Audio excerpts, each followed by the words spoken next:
So, the Star Wars streaming service that is said to come in 2019 just got a big boost. Wow. What happened?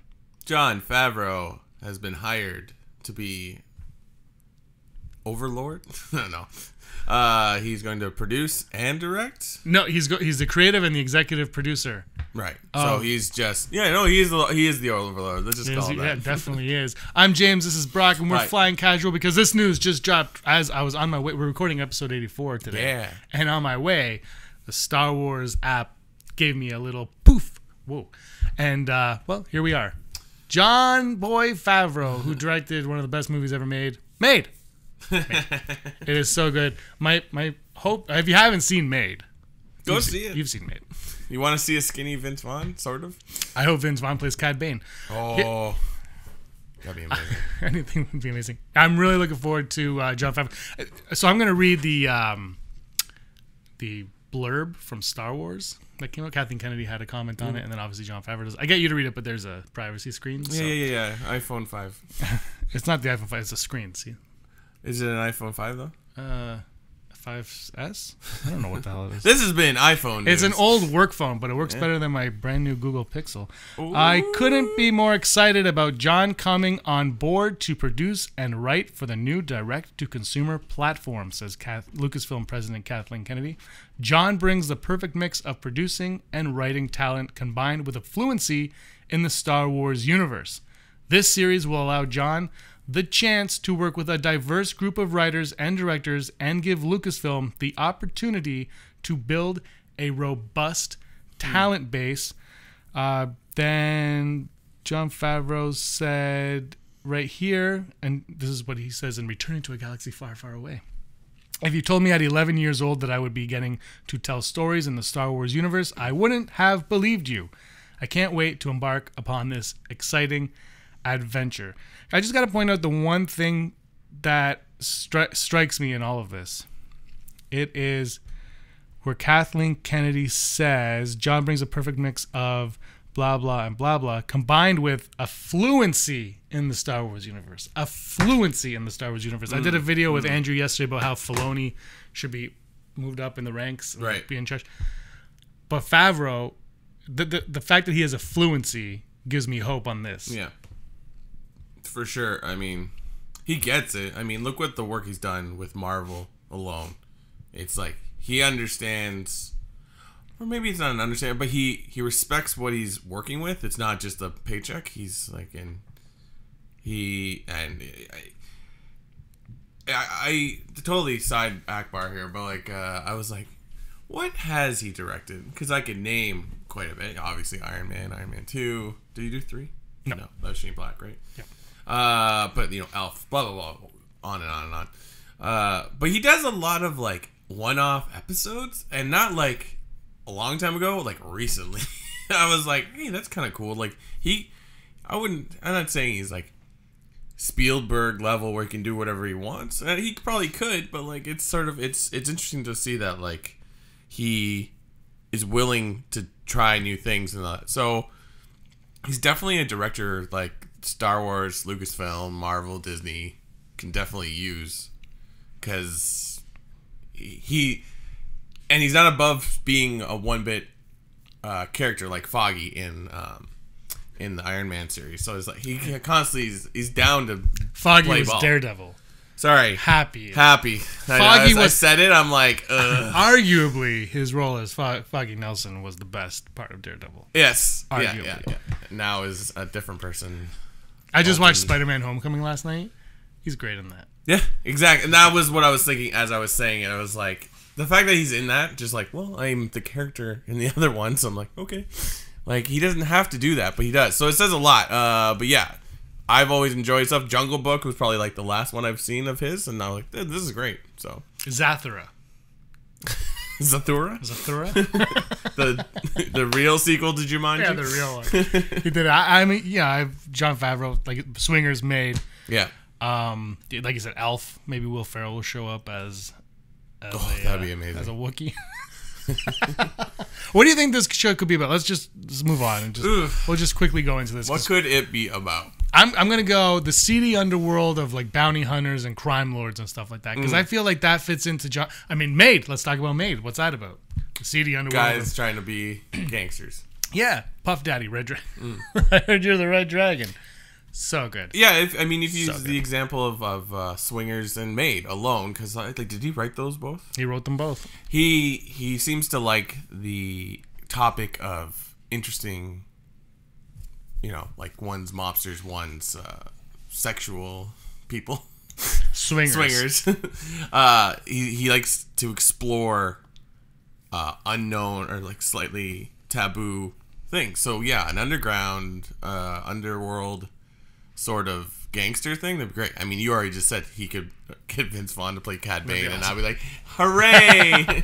I think that would be great if he was live action. Yeah, and it can fit in that world. And the thing is, because of his, I mean, obviously, look, when you watch The Jungle Book, and I haven't seen anything from The Lion King, but The Lion King is coming, and to a certain extent, Iron Man, they're very heavily influenced with CG, but then you have Swingers, Maid, and Elf, and the thing, and I bring Elf up on purpose because they made the elves look tiny. Yes. But they did that practically, right? Yeah, exactly. Like Lord of the Rings did. So he can work with that, and my guess is that's cheaper than doing it. And so it's straight to streaming service, which is not a lesser form anymore. That is like, I think Daredevil with Netflix really cemented. I think HBO kind of started it, and now Netflix has taken the ball and rolled with it, and now Disney wants to do it with their site. So you have someone who can focus on good characters, great conversation, engaging, plus knows how to deal with with special effects and doing it in a cheap way. Because he's started. It's Jon Favreau started the MCU. Yep. Iron Man is so good. Arguably, Kevin Feige's like, what? Yes. He watches the show, Feige. Yeah, He comments Feige. every week. He comments. What up? No, like Feige is Feige. Feige obviously hired Favreau. Yeah, but no, you're right. Sorry to interrupt, but yeah. No, Feige, I'm not taking any credit away from Feige, obviously. But if Iron Man 1 is the new remake, is Josh Trank's Fantastic Four, where's the MCU 10 years later? Exactly. Right? So, look, I think Feige obviously had a plan, but if we weren't on board with Iron Man, Incredible Hulk would probably still do what it did, but then what does Thor do? What does Captain America do? So and arguably Iron Man is the best of those first four. Oh yeah, Phase 1 films. So. I still love it because my mom. I remember watching that with my mom, and she's like, "I love that movie." I'm like, "What?" it's really well made. Yeah, exactly, and that's all you need. So yeah, it's interesting. Could we see a possibility for failure? Because they're following a formula, and people talk about the Marvel formula constantly, especially with the way that DC films are working out. They follow a formula, and it works. Like, after a point, maybe some Marvel movies you're not as interested in, but they're still hitting. It's like, wow. I mean, look at Black Panther. Like, not that Jon Favreau had anything to do with that, but like, it's in that formula. So it's a very simple move to be like, we have a Favreau, we put him in. He knows what he's doing, because then, and we just get with like what hopefully the success of Iron Man. Could that fail though? Could it? He could. Like I would assume Favreau would be somewhat the person who decides who gets to write and direct and all those things, or do you think Kathleen Kennedy will over? She'll oversee it. I think he will come in and be like it's a process that I think they're working together on. But it goes back with his work in the MCU. Yeah, he did Iron Man 2, which was really the beginning of the MCU. Yep. And that one was a stumbling block, I would argue. They stumbled a little bit on that one. They tripped. On the second one, yeah, because look, they were trying to do it. No one knew how to do it, and there are parts of it that work, parts that don't. Yeah. But he's also a producer on the Avengers. Remember, he was rumored to direct the Avengers for a while. That's right. He understands the process, and the MCU is a giant television series, essentially. Yeah. Which we've talked about forever, and that's why Star Wars, it needs to be treated that way. So yeah, right. So I think this, but there's always a chance of failure. But I think his fluency in Star Wars, obviously he's a huge Star Wars fan. Yeah. He worked on the Clone Wars. Yeah. He knows Dave Filoni and company. He probably worked closely with them. He appreciates the work they did, respects the work they did. And I think that is what really we need to translate. Would you compare him to a Filoni? Do you think they'll be similar? Maybe not exactly, but do they stand in the same sort of position in a sense? Well, the position, yeah, he'll have the same position on the show as Filoni has on Right. animation, which brings up a point, side Akbar. I guess Filoni maybe just doesn't want to do live action. Animation might be his world, though, right? Yeah. But also, I talked about this with Andrew, is Filoni's not a sexy name. Favreau is a sexy name. True. The shareholders like Favreau. But yeah, the only thing is I don't know where his level of knowledge is compared to Filoni. I think Filoni's like here, but where's Favreau? Is he? But does that matter? And I think it's the time period. Lucasfilm, not Star Wars. Lucasfilm registered trademarks and stuff for Resistance. For the word resistance and all that stuff, and is that what this series is going to be about? Is it? But I think it's too similar to Rebels in a lot of ways. Like we just saw the rebellion be built. Why I don't like? Do I need to see the resistance now? Yeah. But that time period we've all been talking about. There's 30 years in between Jedi and Force Awakens. And they've really barely scratched the surface of that. Yeah. So that's a good time period. I'm sure he wants to play in the original trilogy time period because that's where he is. But are you good? You want to say anything to that point? Nope. Because he's in the just before the original trilogy time period. He's playing Rio Durant. Yeah. And that's his character name in Han Solo. If you have not Solo, a Star Wars story. If you have not heard, he's the four-armed. His Funko Pop was revealed. Oh, what? I didn't see that. Oh, you haven't seen it? They released all the Solo Funko Pops. Well, it's a picture. There's a picture on the back of the pop. When was that? Today? Yesterday? 2 days ago. Yesterday? Okay. Yes, yesterday or 2 days ago? Yesterday. Interesting. I don't know. Yeah, so it's just, I think it's somebody posted, I believe, on the Facebook page as well.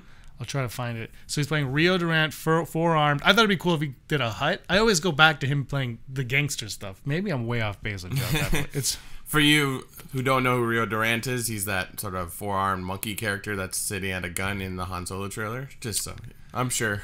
I just heard about like 20 minutes. Well, apparently he plays like a crucial. It's a crucial alien. That's awesome. Movie. It's not a big part apparently, but it's like he's crucial to the plot. So it won't be Biston Space Monkey. Biston. Nobody did the voice of Biston.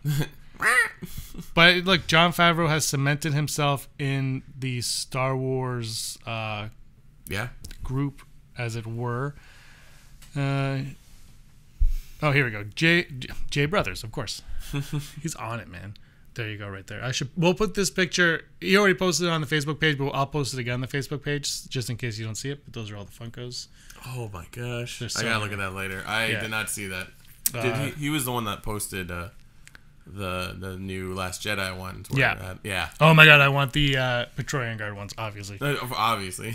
But Lando looks awesome. Chewie's got goggles. Yeah, I saw. I was like, oh, new Chewie Pop. That is to the show. So never tell me the odds. Fan base being split on Chewie's goggles. They ruined my childhood. Yeah, Goggle Gate. Can you imagine in this when he wears glasses for the first half?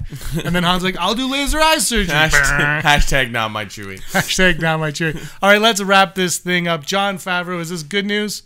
Yeah, it's great news. It's really good. That's what I think. What do you guys think? Let us know in the comments below. Thanks a lot. Give us a like. Give us a subscribe. We'll see you later tonight with episode 84 of the Rebel Scum podcast. Until next time, Brock, you were always scum. Favreau Scum. Hey scumbags, thanks for watching. Don't forget to give us a thumbs up on our video. As always, please subscribe to our YouTube channel, Rebel Scum Podcast, for all the latest videos.